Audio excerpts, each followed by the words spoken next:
I'm on my way to interview the owner of an interesting car.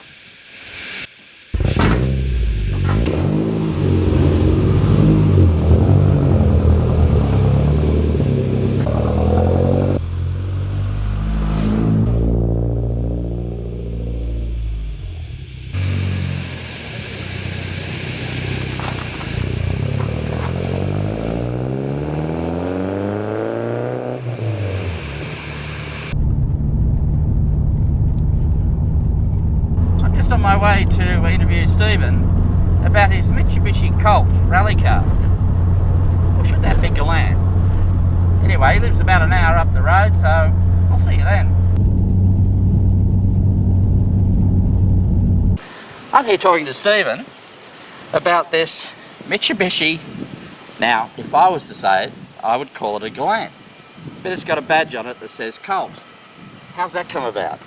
Well, this is one of those very early Galants that was imported from Japan, and in Japan they were badged as Mitsubishi Colt Galants. When the car was originally built, it would have had rectangular headlights on it, and you might have recognised it as looking like the Chrysler Galant GA that was sold out here in Australia, but this car predates that and was built in Japan. So that's why the Colt Galant badges. It's the model name they used in Japan. Right. So how long have you owned this car? I've owned it for almost 46 years. Really? Yeah. So was it a road car when you got it? Or? I bought it as a road car from a lady in Toronto. So it was new in 1971. Right. So it's coming up to 50 years old now. I bought it from a lady in Toronto when it was 4 years old, and I built it into a rally car. Right. And I first rallied it in 1976. 1976. Now I was rallying around then too. So was this back then building it into a rally car meant bolting a roll cage on it, putting some lights on the front and a subguard on it? Was that pretty well as it started out? You've exactly got that right. It was the roll cage, a seat and a steering wheel probably, a sump guard, and because the suspensions weren't made for rough roads on those Japanese cars, different shocks and springs. Oh, in those days it would have been a Halder, which is still there. Still there. It's got a steel case Halder Tripmaster, so that's a pretty rare item itself. It is. And getting those things calibrated was a bit of an art form. Well, I don't think calibration was the word we used in the 1970s. No. But you'd go to every event and do the Halder check, and then open your little box of gears and change the gears as you thought was necessary to have your reading coincide with those. Coincide, and off you go to do a rally. Yeah, it was always a battle. One of the very first events I ever done fell into that category, but the Halder came as set up for miles. So the little gear had to be changed. Okay. And we didn't have that, and no one else had it, and basically we were a million miles out, and we got lost in the first transport stage. That's the story. Well, I was lucky in that regard because I started rallying just as it went from miles to kilometres. So all of my rallying experience has been calling metres and kilometres and not having to, sort that out. Right. But yes. Okay. So first rallied in 1976. Right. Do you remember what event that was, or? I don't remember what it was called. I remember that I started second last car, and a guy named Mick Batten, who went on to be a state clubman and state rally champion, was the car behind me. Right. But he more or less caught me in the first stage, and I let him go past. Yep. Now, looks like a fairly short wheelbase car. Yep. How was it to drive? Was it a car that was controllable, or was it twitchy? Or? No, it's a very, very easy car to drive, and that's its strength. Excuse me, because it was never as powerful as the Datsun 1600s. Yep. Or in fact, the Datsuns just kept getting more and more powerful. Yep. It was never as powerful as those cars, but I guess you'd say it would carry good corner speed. So it was very easy to drive, reasonable traction, very strong car. Yeah. And just kept on trying to drive it faster all the time. Now these were sort of being rallied around the same time as the old Lancer. do they share much of the same mechanicals? So pretty the much so. Motor, gearbox, so Pretty much so. So from a parts standpoint.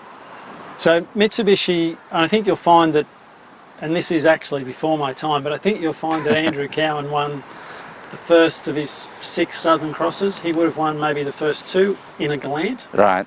And then in '74 they introduced what we knew as the LA Lancer. Yeah. But basically all of the same mechanical components. Oh, okay. Only real differences in the front suspension, lower control arms. Even things like the steering box, engine, gearbox, diff, all the same stuff. Really? So the stuff that was, the parts that were being developed by Mitsubishi for the Lancer rally cars were applicable in here. And in fact, some of the engine components were hand-me-downs from those Works Lancer cars. So as we developed this and made it go a bit faster.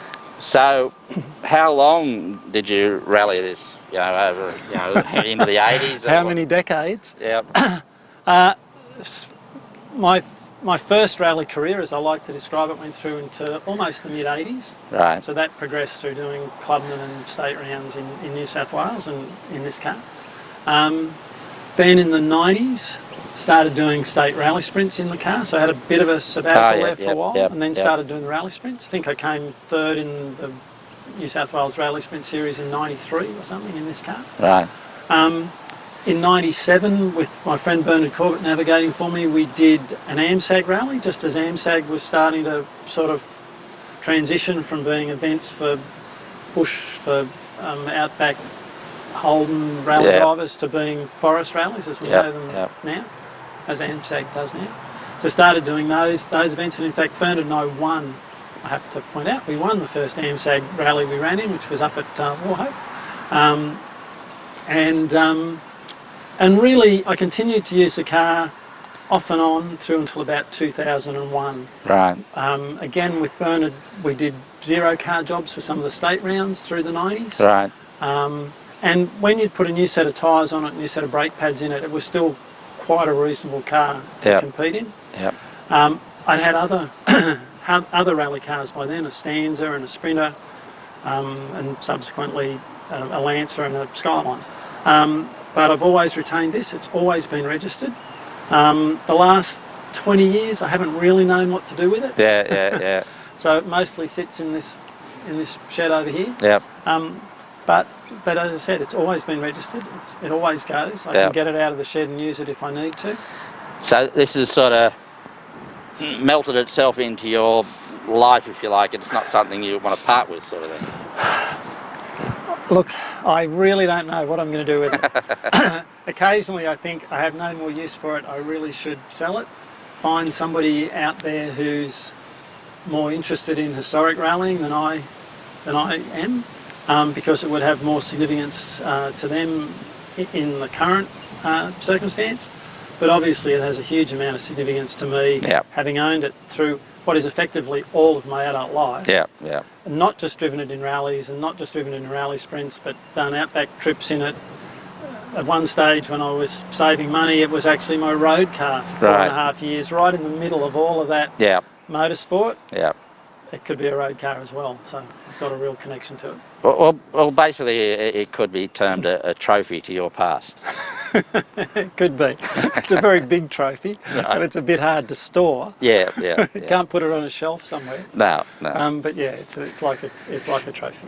Now, how about off-road excursions? Has it had any sort of leave the road times? Misadventures? It has had a few, but it's fundamentally it is the car that it always has. It's not suffered any really severe accidents.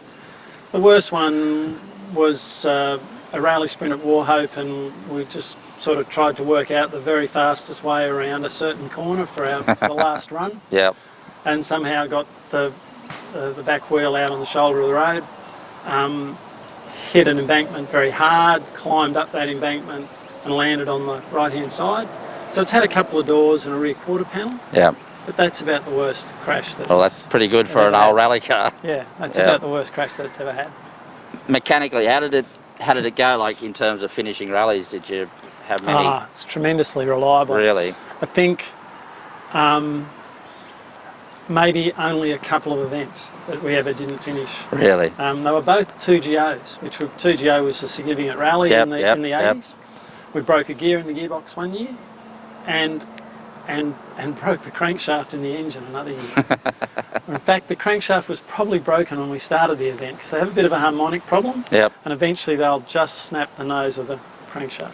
It actually stopped the engine at that point? No, it just kept on going. Just Yeah, rattled a lot, and the oil pressure was getting lower and lower, and it was time to I stop. broke a crankshaft once, and I drove the car home thinking there was something wrong with the gearbox because the gear stick was moving all over the place because the flywheel was moving.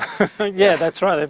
They get end float in the crank when they're exactly in two pieces. Yeah, that's right. So no, it's tremendously reliable. I mean, even in those days, you would look at rally results and see that, you know, a third of the field didn't finish for various reasons. So if you extrapolated that across all the competitors, we should all have been failing to finish one in every 3 rallies. But it was not the case with this car. It was very strong. The problem we all have, I think, with our old rally cars is they become obsolete in terms of safety requirements, and it becomes a very, very expensive exercise to sort of, you might sort of think, I'll do one more for old time's sake. But to do one more for old time's sake would cost you an absolute fortune. So it's not something we can do. Yeah, I think because there is a logbook with the alloy cage in it, I think in that sense it's okay, but obviously the seatbelts don't comply anymore. And you're right, there's probably a few other requirements as well. Every time you open the cams, each year when you open the cams manual, there seem to be more and more rules. Yeah, there's more and more from a cams point and from an AMSAG point. I think they want steel cages irrespective now. And I've looked at that, and they're sort of very expensive. So no, I don't want to change it from how it is now. No, I don't either. Because it is what it is. It could probably do with a bit of tidy up, although a lot of people just think it's appropriate to see the marks and things on it from all of this life. Yeah, there's two arguments to that side. I don't mind a few battle scars on an old rally car. I think it's appropriate. But But yeah, it's a good old thing. It's certainly different to drive compared to driving a modern rally car. The first thing you notice, of course, is it hasn't got power steering. I never noticed that. Somehow when I was younger, I never noticed that the steering was heavy. But now, by comparison with the cars you drive, it seems like it is. And of course, the windscreen, you sit up so upright, and the windscreen's so upright, the dash is so close to you, it's nothing like a modern car to sit in.